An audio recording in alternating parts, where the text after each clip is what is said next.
ठीक है, डॉक्टर नवल किशोर नहीं देख, एनडीए को इंडिया के पैरेलल लाकर खड़ा कर देते हैं तेजस्वी यादव, क्या मैसेज दिया आपने?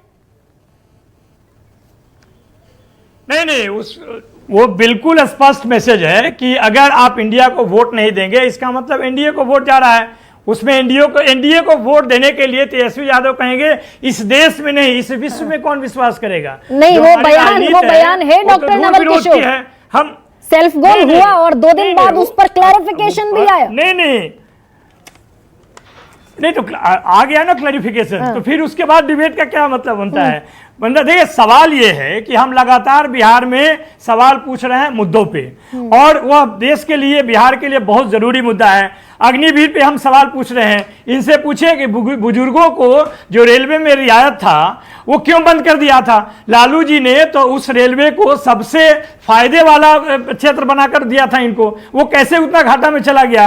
जातीय जनगणना पे दोहरी रणनीति क्यों है उनकी, ये बताना चाहिए उनको। वो सृजन घोटाले पे बिहार में क्यों नहीं कुछ बोल पा रहे हैं? मुजफ्फरपुर महिला होम रेप केस पर क्यों नहीं कुछ बोल पा रहे हैं?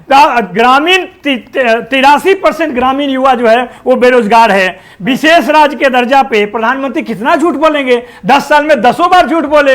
प्रधानमंत्री जाते हैं बिहार में, कहते हैं कि हमने एम्स दे दिया, एक ईंट भी नहीं जोड़ा था। अमित शाह जी कहते हैं कि यहाँ पूर्णिया से हवाई जहाज उड़ेगा, वहां पर कोई फ्लाइट नहीं है। आप बताइए कि जिस तरह का सवाल ये, जिस तरह का बात ये करते हैं बिहार में जाकर, और वो बिहार जो इनको 39 सीट दिया है 40 में से, उसके बावजूद भी न बिहार को स्पेशल पैकेज, न बिहार को विशेष दर्जा, न बिहार को विशेष अटेंशन जो प्रधानमंत्री वादा करके आए थे 10 साल पहले। और परिवारवाद पे बात करते हैं, उनके बगल में चिराग पासवान जी बैठे हैं, उनके अपने जो कैंडिडेट हैं वो सारे परिवारवादी के प्रवर्तक हैं, और उसके बाद सम्राट चौधरी के माता पिता दोनों पॉलिटिक्स में थे।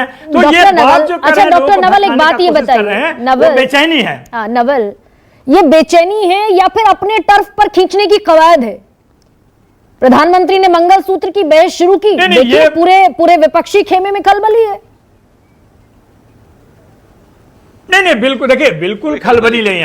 हमें इस बात को सुनने में शर्म आता है कि देश का प्रधानमंत्री जिसको 10 साल मौका मिला, वो रोजगार पे एक लाइन नहीं बोलता है, वो अर्थव्यवस्था पे एक लाइन नहीं बोलता है, महिला सुरक्षा पे एक लाइन नहीं बोलता है, अग्निवीर फेल कर गया एक लाइन नहीं बोलता है, 3 कृषि कानून वापस लेना पड़ा उस पर एक लाइन नहीं बोलता है, पहलवान बेटियों के साथ अन्याय हुआ उस पर एक लाइन नहीं बोलता है, मणिपुर पे अन्याय हुआ एक लाइन नहीं बोलता है। इस तरह के प्रधानमंत्री को इतिहास कैसे याद रखेगा? लेकिन के शर्मा कह रहे हैं, के शर्मा कह रहे हैं ये है, उनके पास चुनावी मैनेजमेंट का गुण है, वो क्लेम कर रहे हैं। 400 पार का क्लेम एक तरफ रख दूं तो के शर्मा अभी भी क्लेम कर रहे हैं।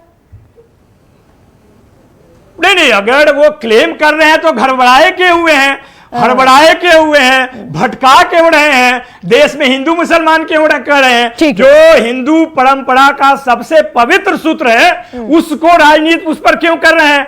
मंगलसूत्र, आपको भी मालूम है कि पारिवारिक परंपरा में, पति पत्नी के परंपरा में सबसे पवित्र जो गहना है वो मंगलसूत्र है, उसको राजनीति में खींचने की क्या मजबूरी है?